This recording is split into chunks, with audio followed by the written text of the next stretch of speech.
day, bro. My day. You gotta do it now.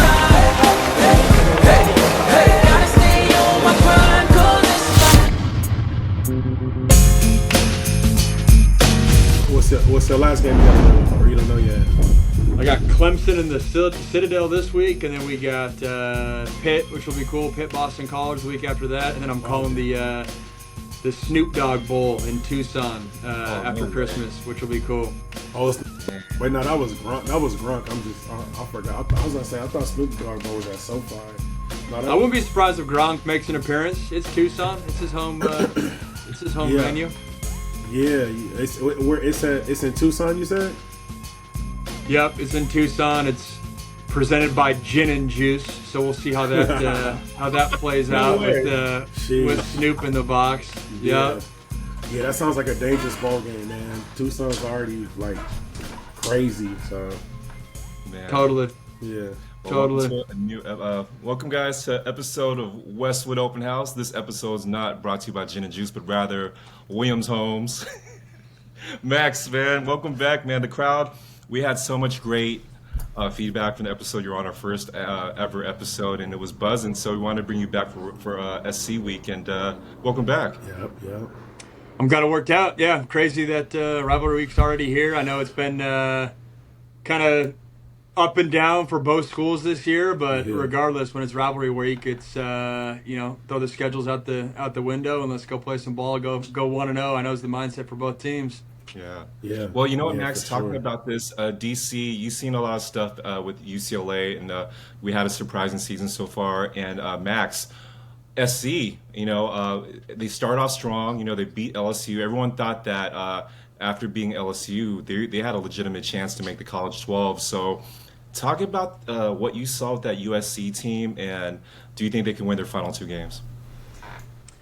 I definitely think they can win their final two games. I mean, Notre Dame will be tough, don't get me wrong. And, I mean, UCLA will be as well. I think they'll be heavier underdogs in the Notre Dame game, and that could have a lot on the line for Notre Dame. Like, that could be – people are sleeping, but if Notre Dame wins out, there's a world where they're still not making the playoff. I'm of that camp, and I know that's like a hot take, but one of these teams is going to get left out, and their fan base is going to be frustrated, and I don't think I'll put it this way. I don't think Notre Dame 100% controls their destiny, so they might be looking for some style points in that game. But for the purpose of USC, I mean, season as a whole, I mean, obviously it's crazy, man. I was at the LSU game in person, and I remember walking out of that game feeling like, finally, we're over the hump. No more, early season blowouts from USC or USC laying an egg in these out-of-conference matchups, and it was like, all right, we beat LSU, a team that had a bunch of hype in their own right. And then from there, obviously, it was like the tale of a bunch of close games for USC. And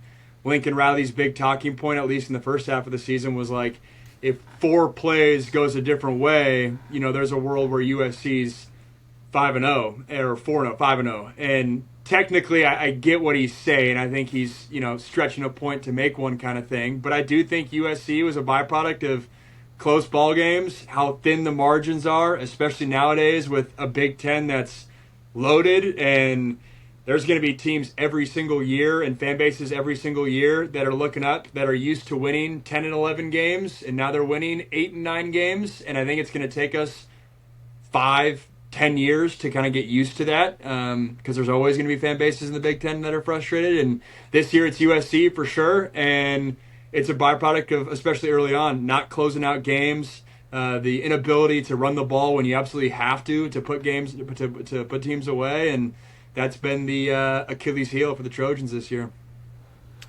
You know what, DC, I wanted to ask you the same question about UCLA. We have a lot of talent on that squad, right? We talked about Ethan Garbers, as a hot take, was a top 3 quarterback in the Big Ten.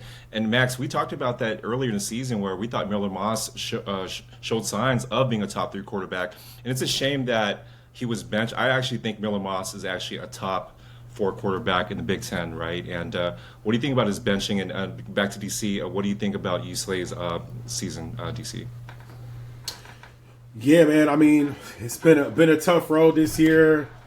Just an adjustment with the Big Ten, but I just, like I've been saying the whole, season of the podcast, I just appreciate our fight and just, not giving up. We just had a rough schedule the first 5 games. LSU, Penn State, Indiana still hasn't lost a game. We've played like top schools. You didn't know it like preseason how good these teams are. Oregon's #1.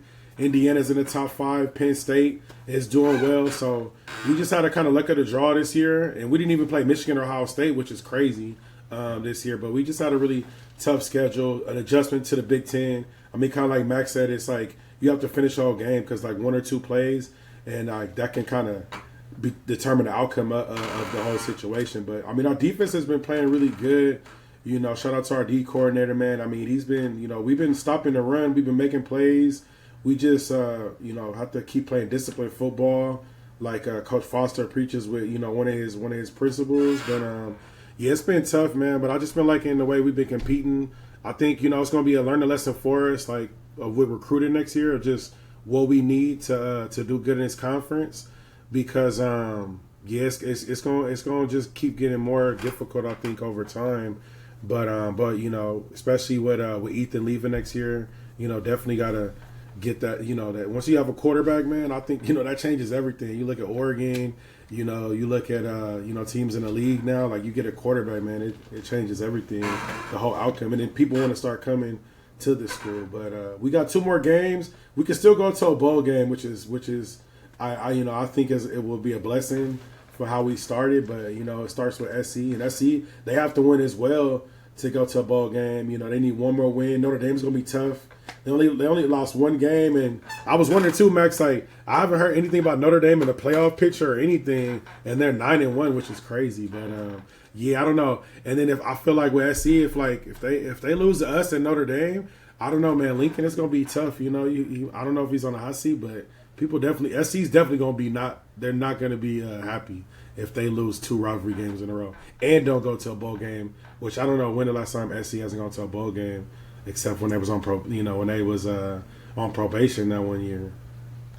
Max, last time was when they missed. It was Clay Helton's last year, where they had that 5-7 stub your toe year, which obviously was the end of that era. And just to your point about the Miller Moss and the quarterback competition at SC. I mean, yeah, it was interesting. It caught me by surprise. It did, and then kind of when I digested it, I was like, all right. I mean, I get why they did it.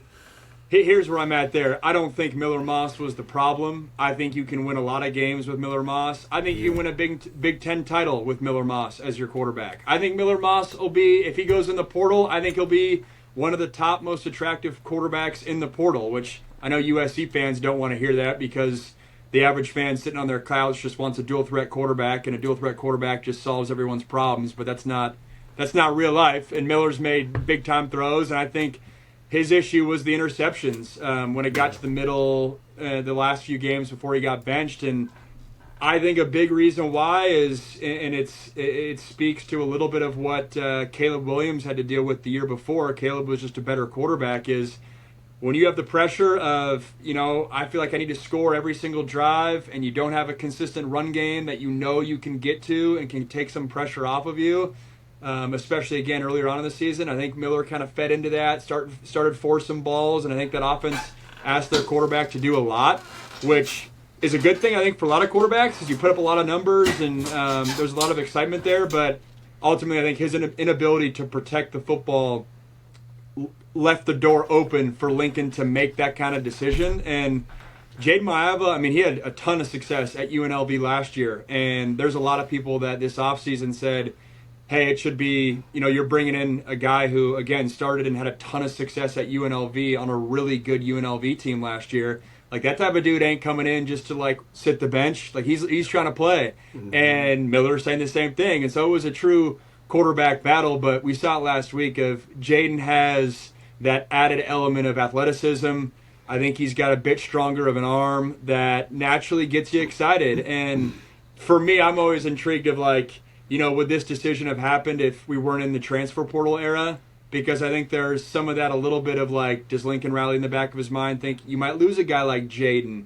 Does he think in the back of his mind, I know what I have with Miller and his ceiling's only so high. Let me see what I have with Jaden, and if Jaden doesn't work out, shit, I can go in the portal and get a quarterback this next offseason because I'm USC and I'm Lincoln Riley. I think those thoughts have to come across your mind, and that's just more of a quarterback thought for me. Of in a different era, would that decision have happened? I don't know, but I think it's a worthwhile thought process. Now, if Miller Moss does hit the portal, Max, what's a good fit for him? Which school out there fits his player profile? It's a good question. I think it'll be for me. It's a team that is a run first identity, because I don't think he can go to a team where he's asked to throw the ball 40, 50 times. I mean, he can do that, but I don't think that's the best setup for him. I think it's an offensive coordinator that's not going to force him to be, or that doesn't have to have a quarterback run game, obviously. But I mean, I look at, an offense like a Georgia or something, or even like a Tennessee, which I know we think about Tennessee, it's more like spread them out, but they lean on the run. They're very much like on a first down, they're trying to run the rock, play action kind of thing.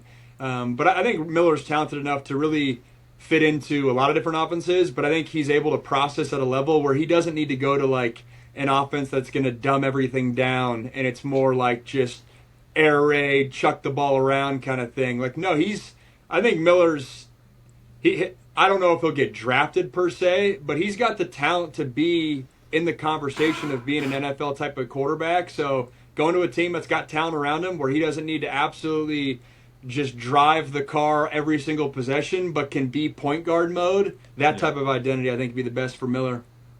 Love that. And you just guys picked up a brand new 5-star recruit, Hussein Longstreet. So that's a huge win for the Trojans.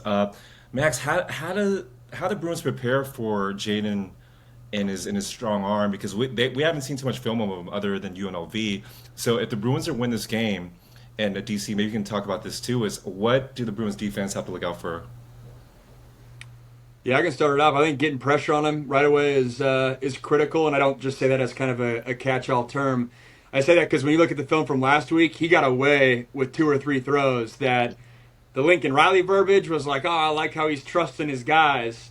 I would say the same thing if I was Lincoln Riley. But the other way to say that, the UCLA version of saying that is, bro, that dude's chucking the ball up and he's getting away with things. And so let's put pressure on him, and there's going to be opportunities. I guarantee the UCLA secondary is saying this dude's going to give us chances. He threw a pick 6 last week. I like the way that he responded. He could have thrown a couple more picks. So you're watching that film. I think there's opportunities to heat him up, maybe change the picture on him from a secondary perspective, and try to have him make a mistake that keeps UCLA not only in the game, but potentially can get out to USC, get out on USC early. DC, do you think if we played Jaden kind of like how we did with Dylan Raiola, is that the game plan, Donovan, to contain Jaden? Yeah, for sure. I think like Max said, get pressure on him. Just get him out of his essence. I mean, this is his first rivalry game. Just get him. Just get him riled up, man. I think he has a lot of film against UNLV, but this is only his second game with SC, so he's probably still figuring out the offense, still figuring out things. So yeah, hopefully we got to stop the run, which we have been doing because they have a really good running back.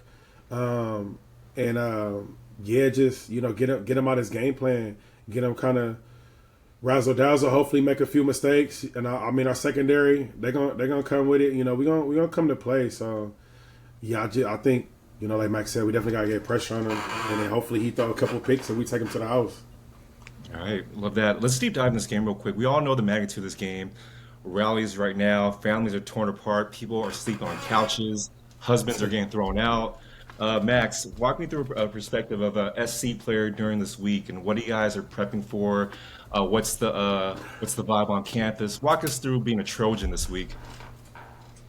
Yeah, I was a weird Trojan in the context of this game because I grew up in the Northwest, so I wasn't an LA, Southern California guy. I feel like for me, my teammates that the game mattered the most to were the guys that, hey, their youth football team, they were playing with the DB that was covering them, or hey, they played high school ball and were on the same offensive line as someone on UCLA's defensive line, and like the cross-pollination of just being like a Southern California rivalry.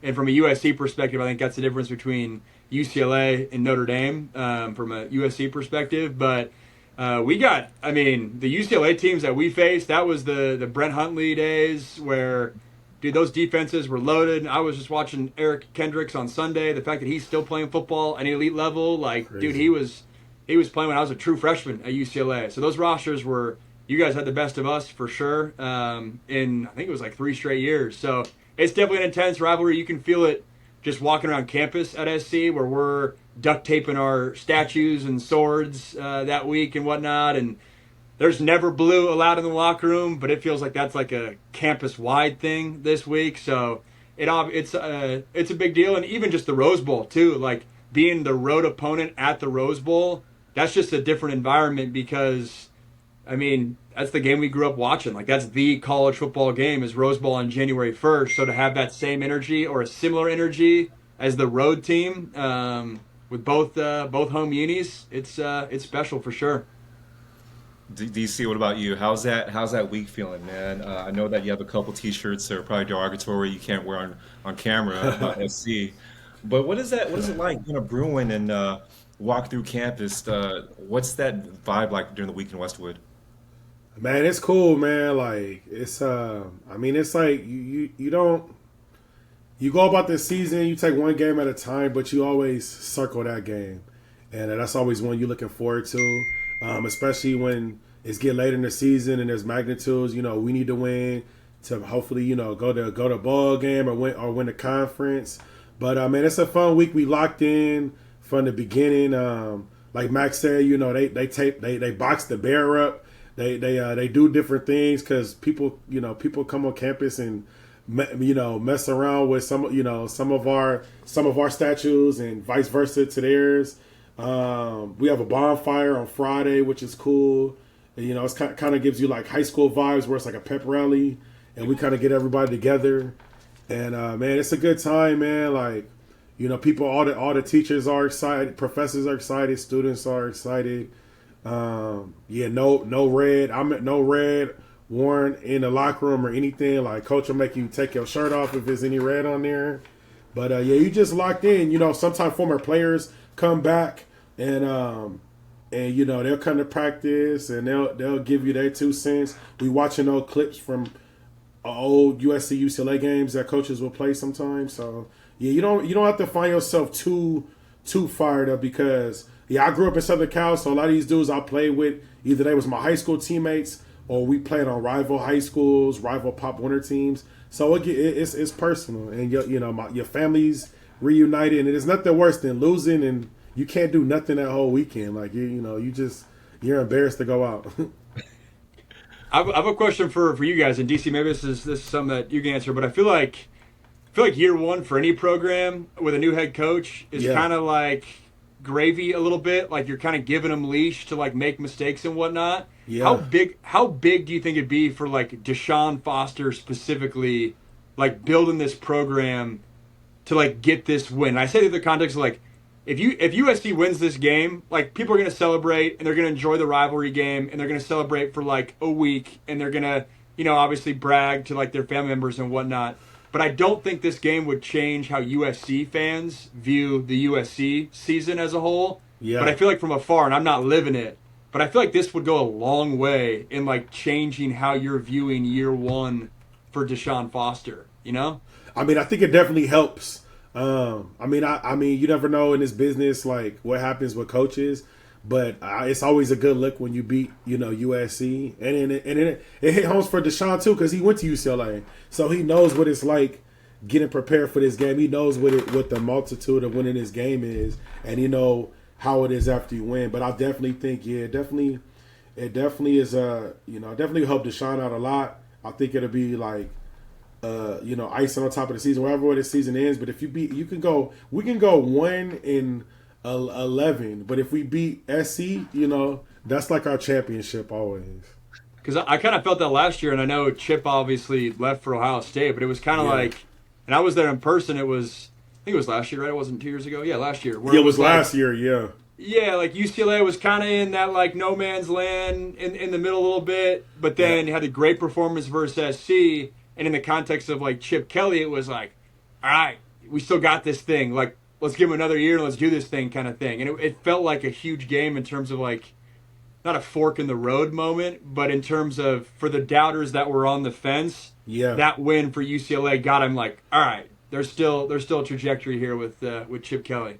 Yeah, it helps for sure. It didn't help last year. We got whooped on by Cal after like that. Like you go from like a high to like a low, but it definitely helps. It definitely helps with your job security, I think. And I mean for Deshaun, it's personal because he understands rivalry. He's played it. He's coached it. He's played in it personally. So I think it's like those little things are like help go a long way. And I mean Lincoln, he's like he's so new to the rivalry, but he understands rivalries, and I think he's understanding now, even more than most of those games too, because if you lose a game like that, like I said, it could backfire, especially like Lincoln, you're not doing that good this year, and you lose to SC, and you lose to Notre Dame, like that's tough, and you finish 5-7, like that's a tough, and then these Boosters alumni, they're relentless, like if they're not happy, then it's tough. And then it becomes a talking point, too, of like, oh, you missed a bowl game, which, like, right. When you fast forward a year, 2 years, that's all people are going to remember is like, year 3, no Caleb Williams, missed a bowl game.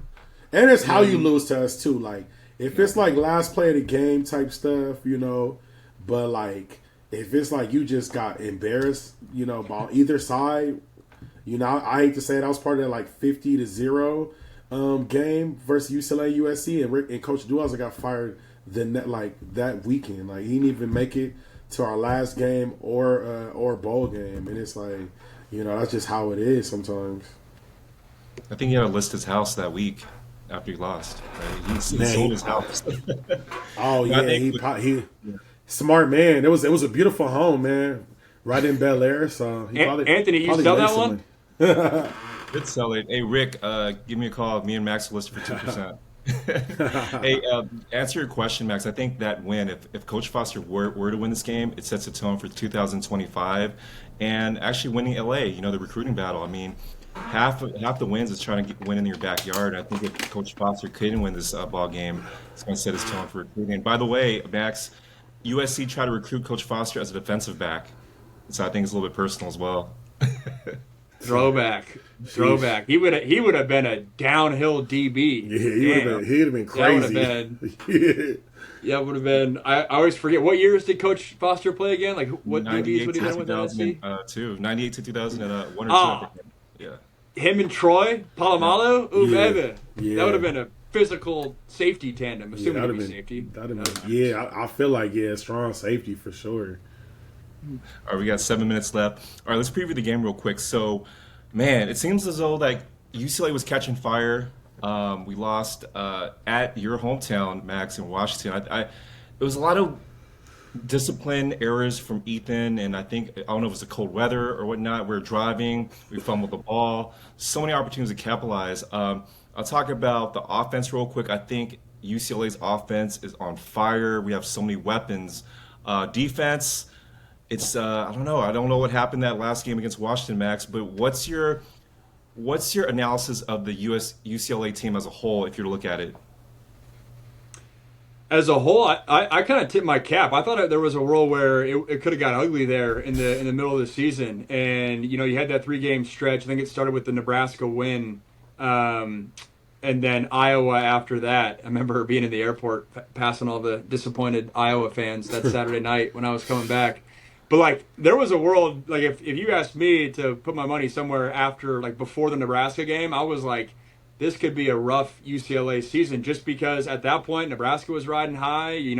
Iowa won a bunch of games the past few years. So to get those wins was, I give Coach Foster a lot of credit for kind of righting the ship there. And I know Bruin fans are hoping that, hey, you could have gone on the road last week and beat UW. But I attribute that game. I mean, UW's done that to everyone this year. They've been terrible on the road and good at home and getting wins at home, and that speaks to the Huskies. That speaks to that environment in Seattle and how tough it is to play there. That's always been the case. I don't care whether it's Rick Neuheisel coaching up there, Tyrone Willingham, Steve Sarkisian, Chris Peterson, whoever it is. Like Seattle's a tough place to play. So, but back to UCLA specifically, I think we knew Ethan was going to be pretty sharp and consistent and relying on that experience. I think you saw that. You've seen that throughout the year. It's been awesome to see the toughness as well. And looking ahead to the matchup with UCLA, the Mataval, the tight end, that to me is the guy that sticks out because USC struggled facing big-time tight ends. Yeah. I don't know what it is, but tight ends have been able to be effective and efficient and get touches versus UCLA. So I'd expect UCLA to come into this game with a big-time game plan of how can we get our tight ends touches, knowing that that's been, for whatever reason, a tough matchup for USC this year. And real quick, Max, why do you think that's the Achilles heel for the SC defense? You guys have Dan Lin, and the defense was looking sharp, lights out for the first 3 games. What do you think was going on with that defense where it kind of like fell off towards the end of the year? It's a good question. I think a little bit is, Eric Gentry was the linebacker. He's a big guy, 6'4". He's not as big, but he's longer and a difference maker. And he's been banged up. He hasn't been a factor this season. And he's the type of guy that you would put on the tight end type of body. But I think some of it's just USC doesn't have difference makers on the defensive line. And sometimes when you're able to scheme things up, from a tight end position of play action, run game, and then the tight end leaks into the flat kind of thing, it's sometimes the guy that's just forgotten about, right, when you're paying so much attention to the receivers. So I think there's some of that. But the defense for USC's improved. I mean, last year it was terrible, so it has improved. It's landed somewhere in the middle of, UCLA's defense with Danton Lynn last year was lights out. USC was terrible. It's probably landed somewhere in the middle. I don't think it's been the weakness of this team. But to your point, it hasn't been a difference-making unit this year that can go out and win you games. Right. Thanks, Max. Before we pick the game, let me ask Donovan, what is it about that USC team that sticks out to you, Donovan? Man, I just think I like that running back, man, number 4. I think his name is Woody, right, Max? Woody Marks, yeah. Yeah, Woody Marks, man. I like the way he runs, man. He runs tough. They're a tough team. They started off hot with LSU. I was really impressed because I didn't know how that game was gonna go. But I've been impressed with their running game, their receivers. They have SC always has receive. Their receiver when a receiver used to me. Big receivers know how to catch the ball, get yards after catch. Got fast twitch guys. You don't want to get them in space. But defense, I don't know. Defense have been playing kind of suspect. They start off good, but they definitely have holes in it. So, I'm excited. I think we can attack them. We're gonna try to run the ball. I hope Ethan can run the ball a little bit too, because I don't know what it is about SC with running quarterbacks. Since Vince Young, I just think that if you have a running quarterback, you can that's with the Brett Hundley days, it's always effective because it's just one more thing you have to defend. But I think it's gonna be a close game, man, and probably whoever has the ball last is going to win. I agree. It brings it to a point, Max. Who's your pick for this ball game? Score, possibly. Yeah, I think it'll be a phenomenal game. I feel like both teams are kind of in this same group right here of talent and just how they've executed this year. I'll go 31-30 USC. It comes down to one big time throw from Jade Maeva or a big time run by Woody Marks that ultimately puts USC over the top. Love that. DC, who's your pick and what's the score? Man, I'm picking, man. UCLA, shit, 35-0. No, I'm playing. I think it's gonna be like 24-17. Yeah. I'll call it 38-31. SC driving, key defensive move for the Bruins. It's going to be a great game, guys. Thank you guys so much. Thanks, Max, man, for being a friend of the program, man. Thank you so much. Appreciate you stopping by the house, the open house. For sure, man. No, it's cool seeing what you guys are building, and always fun chopping it up. All right. Enjoy dinner with the wifey and DC. Always a pleasure, brother. Yes. In the next one. Yes. And this concludes another episode of Westwood Open House.